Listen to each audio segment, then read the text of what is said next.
Nigga music. Happy pretending to give a fuck about Juneteenth, everybody. There was some really great news. Jonathan Majors is finally coming back. He is officially uncanceled, and he's got a new movie coming out that he will be filming soon, and that's great. And in bad Juneteenth news... Oh, Amandla, that's how I like to say her name, Amandla. I'm like Patrice O'Neal. I have no patience for shitty names. She's starring in this new Star Wars show called The Acolyte. It's terrible. I don't think I need to tell you guys that, though. I've only seen the first and third episode, but by episode 3, the point is abundantly clear that The Acolyte is another Disney turd. Power of one, the power of two, the power of money. Everyone's saying it's shit. Amandla didn't take that well, so she went to her Instagram. Hold on, this is her. This is what she said. Happy Juneteenth. Black heart, of course, because that's important. And to those who are flooding me with intolerable racism, yes, the intolerable racism that your show sucks. And I'm going to tell you right now, anybody who's racist enough to dislike anything with black people or inclusivity, they're not watching this show. And they're not going to go scouting for some random biracial girl's Instagram just to tell her she sucks in the DMs, which she hasn't really provided any proof of any hates or death threats that she's getting, so we can only take her word for it. But we'll get into how much her word is worth in a second. Since it took me 72 hours on my laptop to make this song. Wow. It took me 72 hours on my laptop to make this song and video. You got 72 hours to respond. And I expect choreo. I guess it means choreography. Wow, you were like, who the fuck shortens choreography to choreo? That must be an LA thing. Whatever. The girl with millions of Instagram followers who is part of a Disney Star Wars property, worth a lot of money, college educated, violin enthusiast allegedly. Apparently, this is like the crux, the pinnacle of oppression. When someone tells you that something that you're in might suck. That's why her afro is so big in the video. Anything that humbles her, like, it blocks it out. Criticism, self-reflection, bing, bing, bing, bing, bing. But anyway, I'm tired of waiting. Let's do this. Get into it. There's that Diddy Party boss music. As soon as Diddy walks in with a goat head and the dildo in one hand. Oh,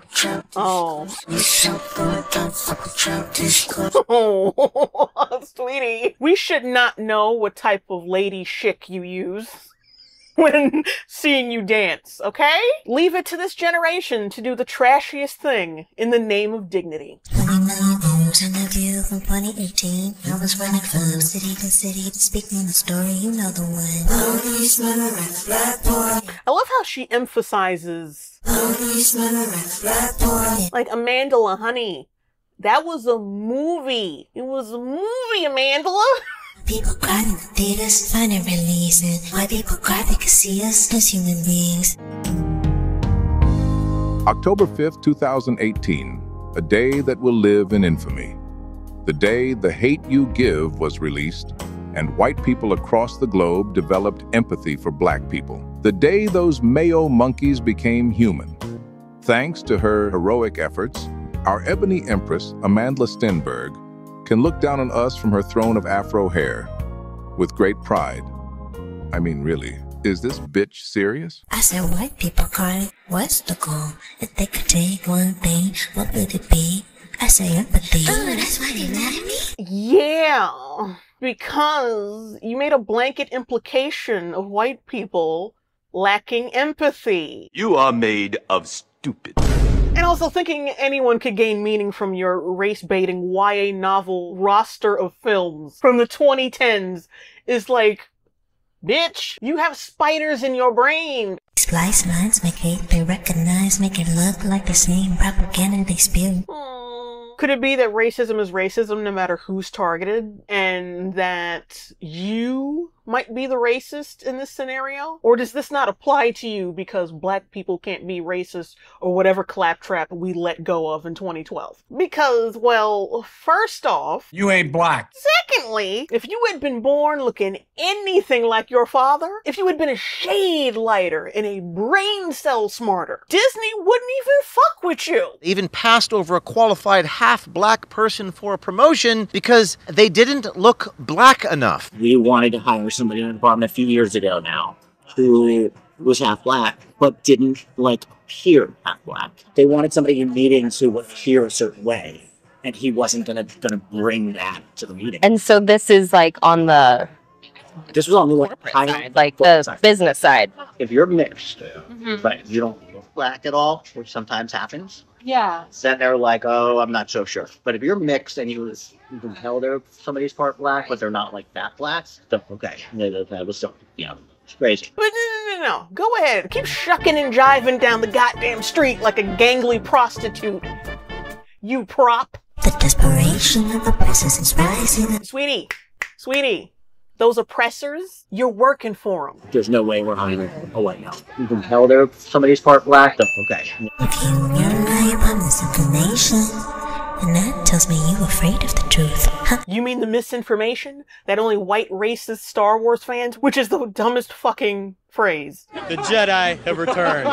We're just fanatics out here waiting on Return of the Jedi. 3 years in the making. We were waiting for this. Fantasy and sci-fi in general, it hasn't felt like a safe space always for people of color. Some people don't idolize Darth Vader like I do. I want him to get Luke. I guess Darth Vader will die. I'm not sure. I hope he doesn't. I love his black. I don't think I could have ever imagined myself as a Jedi because I was not reflected. Fuck you too. Fuck you too. Yeah, just like those racist white Empire fans. This MAGA country. Only the white racist Star Wars fans are attacking you? When in reality, black social media spaces have been on your ass for being corny for years. There was one point where this chick was like female Drake. People were calling her out for, like I said, just being corny and having to remind her, yeah, your father's white, sweetie. Relax. You're trying too hard. And this is where I want to bring up this topic because I think it needs to be addressed. I think people need to know about this subset of famous black person. It's what I would like to call a malleable mulatto. You know, what that means is this is a person who does not know who they are. They are torn between two worlds.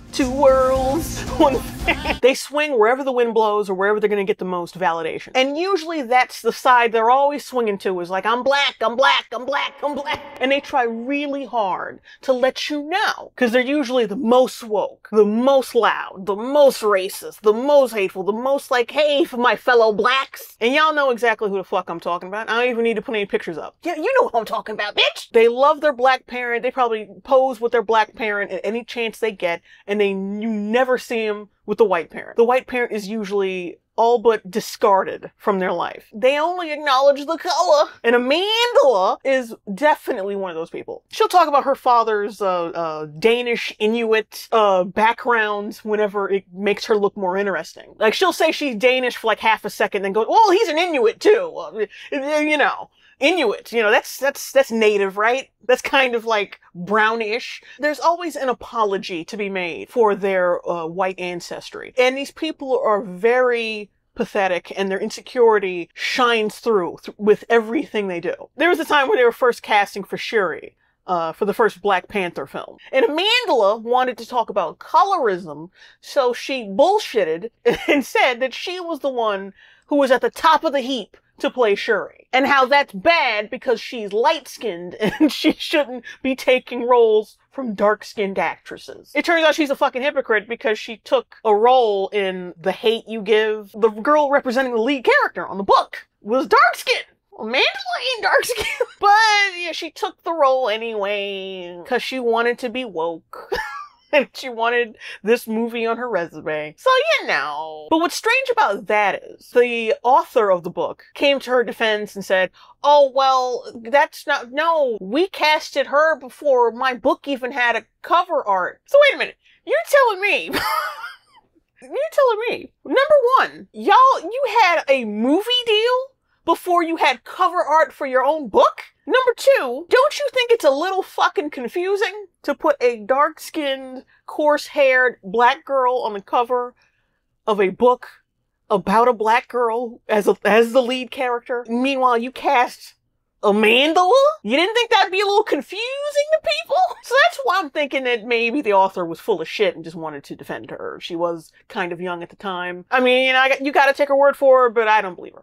But let's keep going. Yeah, we are so bored that we took 72 hours on Juneteenth to make a fucking diss track on, people accurately reviewing a television show. I mean, you know.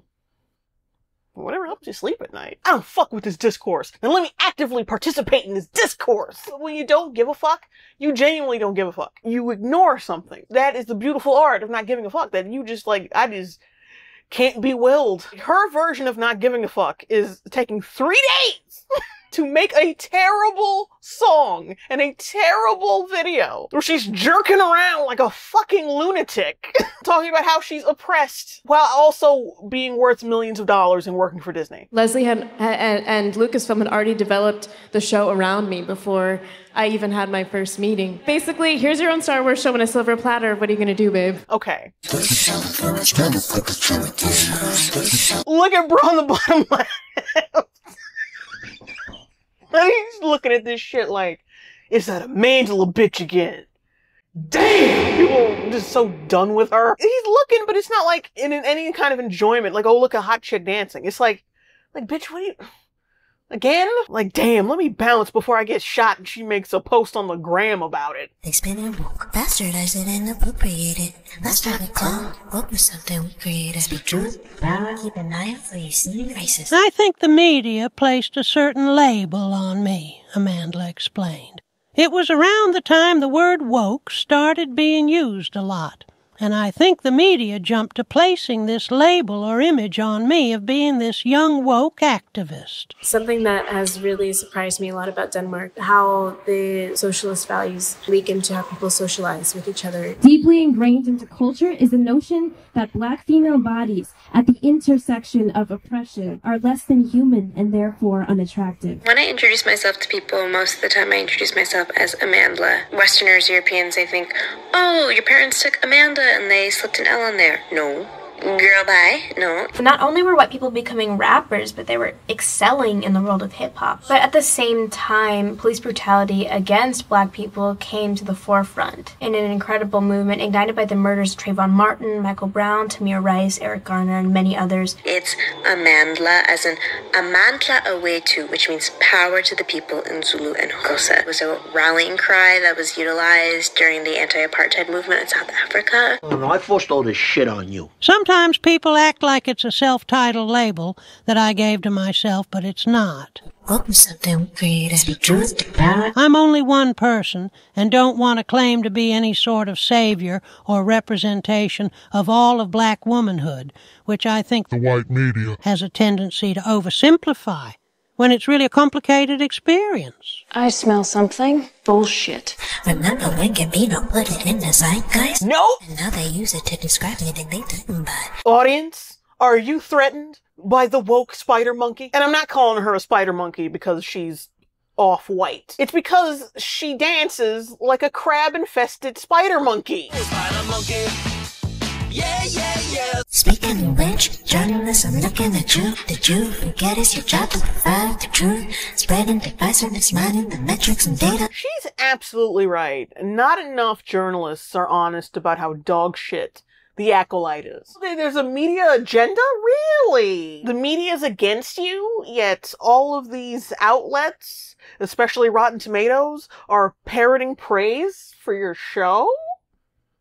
Damn, you almost got it. You almost got it, bitch! Also, I find this a diatribe very interesting, considering her mother is a journalist. Let me see. More importantly, a staff writer and editor for Newsweek, Elle, People, In Touch, and E! Entertainment. Now, I'm not saying that your mother has something to do with your show, and more specifically you, getting praise just because she happens to work for the same outlets that are very soft or don't talk about the show at all. I'm not saying that. I'm just saying that's quite the coincidence. And since you are bringing up the topic of misinformation and the media being slimy and singling out certain people, you really might want to look around a little bit and pay attention instead of acting like you do. We can learn something from them. The future's coming and it's always the youth. Y'all been riding that the youth will save us wave for fucking ever. If this video is indicative of what the youth is capable of, we might as well just present our open and willing anuses to Putin right now. Unless this whole song is psychological warfare for our enemies. Then, you know, we're like, you know, great fucking job. You got it. You did it. But other than that, like, no, you gotta wake up before noon to change the world. I'm sorry. Dance moves worthy of a Waffle House parking lot. Don't let it get to my spirit. But I'm sick and fucking tired of suppressing my rage. I don't care about any of this stuff, but I have, like, such rage over being criticized once. Also, your sister, like, she's the one with the brains in the family, I see. 400 years of taking the bullshit to compartmentalize that my ancestors had to encase. Her father must listen to this shit like, bitch! You realize I've provided you every opportunity possible so you can make this terrible racist nigga music. You know, me, your father, the colonizer. I wish I had never banged your mother inside that pottery barn. If you don't confront the pain that you live with, it'll manifest as addiction, diseases, and hate. Is this a fucking joke? Somebody tell me this is a fucking joke. Oh, and here she is taking pictures with actual black people. Great! She puts this on her taxes as charity. Oh, well, that was the video. Let this be a lesson to everyone on the internet. Whenever she says something, just fucking disregard it completely. She's not to be listened to. She'll probably be fired from Disney pretty soon anyway. She better stay in the sun! Thanks for watching, I appreciate it. Subscribe, like the video, put a comment in the comment section for the algorithm. I could really use it. Thank you. Bye guys, see you next time, and I love you.